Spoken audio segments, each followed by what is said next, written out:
सभी को जय मसीह की। आप अपने जीवन में कैसा छुटकारा चाहते हैं? कैसे छुटकारा पाए आप अपने जीवन में? आज्ञाकारिता है क्या आपके जीवन में? वचन का पालन है आपके लाइफ में? आप वचन का पालन करें। कुछ मसीह ऐसे हैं जो कहते हैं हम तो परमेश्वर के वचन को मानते हैं, उसी को वचन के फॉलो करते हैं, हम उसके वचन के अनुसार चलते हैं। बिल्कुल नहीं। अगर आपके लाइफ में वचन राइट है, जैसे बाइबल बोलती है कि ना वचन से दाएं मुड़ना ना बाएं मुड़ना, तो अगर आपकी लाइफ में परमेश्वर के वचन का पहला स्थान है, आप परमेश्वर के वचन के अनुसार अपनी लाइफ को जी रहे हो, तो आपको आपको उद्धार पाने से, आपके छुटकारे से रोक सकता, क्योंकि वचन का आज्ञा पालन ही हमें सारे आशीषों को देता है।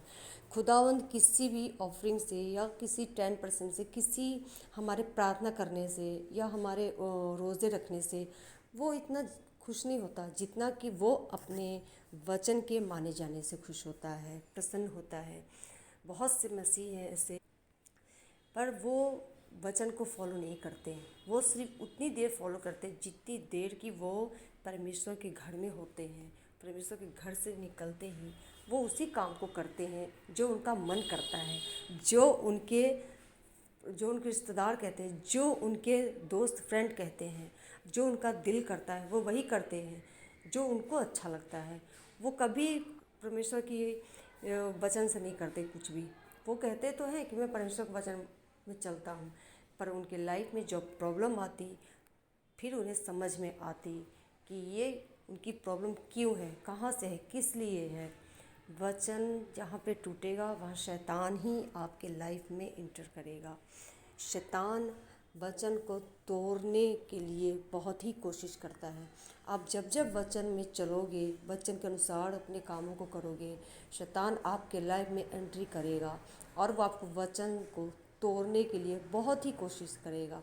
लेकिन जो उसमें दृढ़ होता है, जो अपनी हियाव वो बांधता है और वचन में बना रहता है, वही परमेश्वर के योग्य ठहरता है। परमेश्वर ने अपने वचन को अपने नाम से भी ज़्यादा महत्व दिया है, वैल्यू दिया है। तो हमें भी उसके वचन का पालन करना चाहिए। हमें उसके वचन के खिलाफत कोई भी काम नहीं करना चाहिए। हमें उसके वचन में बने रहना चाहिए, क्योंकि उसका वचन जीवित और प्रबल है। वो अपने वचन को भेज के लोगों को चंगा करता है, छुटकारा देता है। आप सब इस वचन को सुने और अपनी लाइफ में फॉलो करें और छुटकारे को पाए, अपने आशीषों को पाए, अपनी बरकतों को पाए, उद्धार पाए। आप जानते हैं पवित्रता ही बहुत लोग शोर मचाते हैं। कई लोग सोचते हैं कि मैं अगर गलत किसी के साथ रिलेशन में नहीं हूं तो मैं पवित्रता में हूं। ये पूरा सच नहीं है, ये आधा सच है, क्योंकि ये पवित्रता का एक हिस्सा है, पूरी पवित्रता नहीं। व्यभिचार ना करना पवित्रता का एक हिस्सा है, एक हिस्सा पूरा हुआ। चोरी ना करना ये भी पवित्रता ही है। मूर्ति पूजा, लंगर प्रसाद ना खाना ये भी क्या है? पवित्रता ही। तो सब हिस्से पूरे करने से आप परफेक्ट बनते हो। जब अब्राहम 24 साल बाद भी कुछ ना ले सका प्रभु से, तो कारण क्या निकला 24 साल बाद? कि परमेश्वर ने बताया कि मैं तुझे देना तो चाहता हूं, लेकिन तू परफेक्ट नहीं है अभी भी। तो क्या कर, अभी भी मेरी उपस्थिति में चलता जा और सिद्ध होता जा। और बाइबल बताती है अब्राहम ने परमेश्वर के साथ बहस नहीं की कि देखो जी 24 साल हो गए मेरे को, क्या मिला मुझे, अभी भी बातें कर रहे हो आप, अभी मुझे कुछ दो ताकि लोग यकीन करें, अभी कुछ मुझे चाहिए, कोई प्रूफ दो मेरे को। पर परमेश्वर के सामने आप जितना डगमगाओगे उतना लेट आप खुद होंगे। ये मेरी लाइफ का एक्सपीरियंस है। जितना आप इमोशनली चलोगे और डगमगाओगे, और वचन के आप इमोशनली राइट हो सकते हैं, सही हो सकते हैं, पर वचन के मुताबिक आप गलत हो सकते हैं। ये पवित्रता ही थी कि जब परमेश्वर रूल देता था फॉलो करने के लिए, एक रूल था बाइबल में। परमेश्वर ने कहा था कि जब मेरा संदूक तुम कहीं आगे पीछे करना, कहीं एक स्थान से दूसरे स्थान में लेके जाना, तो कभी भी गाड़ी का इस्तेमाल मत करना, उसे कंधों पे लेके जाना। और लेवी लोग उसे उठाएं, पर उसे कंधों में लेके मत जाना। और परमेश्वर ने अलग अलग ड्यूटीज लगा दी कि लेवी लोग संदूक का काम करेंगे, ये वाली जाति के लोग टेंट उठाएंगे और बांस उठाएंगे, टेंट का सामान इकट्ठा करेंगे, ये वाले लोग ये वाला इकट्ठा करेंगे, ये वाले लोग ये काम करेंगे, ये इस पोजीशन पे रहेंगे, ये इस पोजीशन पे रहेंगे। एक प्रोटोकॉल जिसे बोलते हैं हम सेट कर दिया। जैसे प्रधानमंत्री का एक प्रोटोकॉल है कि जब भी वो कहीं आएंगे तो एक प्राइवेट होटल में नहीं ठहर सकते।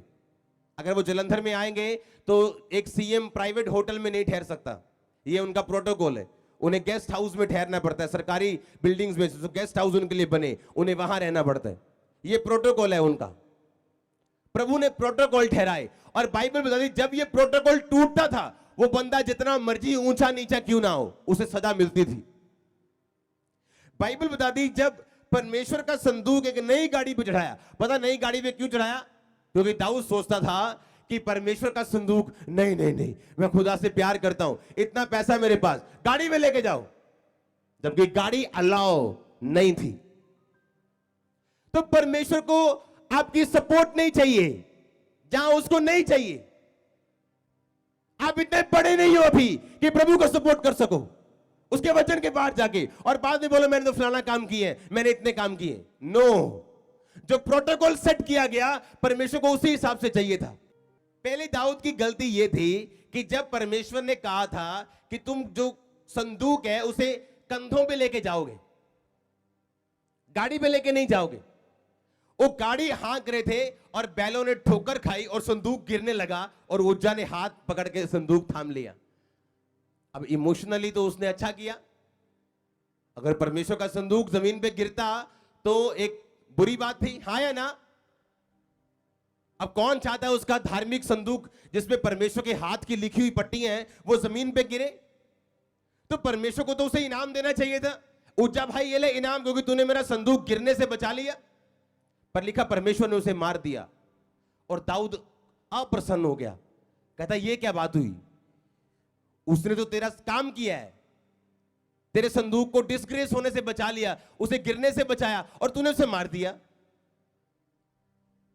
जब भी आप पवित्रताई से बाहर आओगे, आप जितने मर्जी मोरली, सोशली, मेंटली राइट क्यों ना हो, खुदा का वचन अगर रॉन्ग ठहराता है आपको, आप रॉन्ग है। आप मेंटली, मोरली सब तरह से सही हो सकते हैं, पर अगर वचन आपको गलत ठहराए आप गलत हैं। जब परमेश्वर ने कहा ही नहीं कि भाई तुम उसको वही सर्विस चाहिए जो उसको चाहिए, उज्जा ने उसे सपोर्ट करने की कोशिश की। एक इंसान की इतनी हैसियत नहीं कि वो प्रभु को सपोर्ट कर सके, कि प्रभु का काम रुक गया था जी मैंने झूठ बोल दिया। ऐसा झूठ जो प्रभु का काम चालू करे नहीं बोलना चाहिए, क्योंकि उसको आपकी सपोर्ट की जरूरत नहीं, वो अपना काम खुद कर सकते हैं। हालेलुया।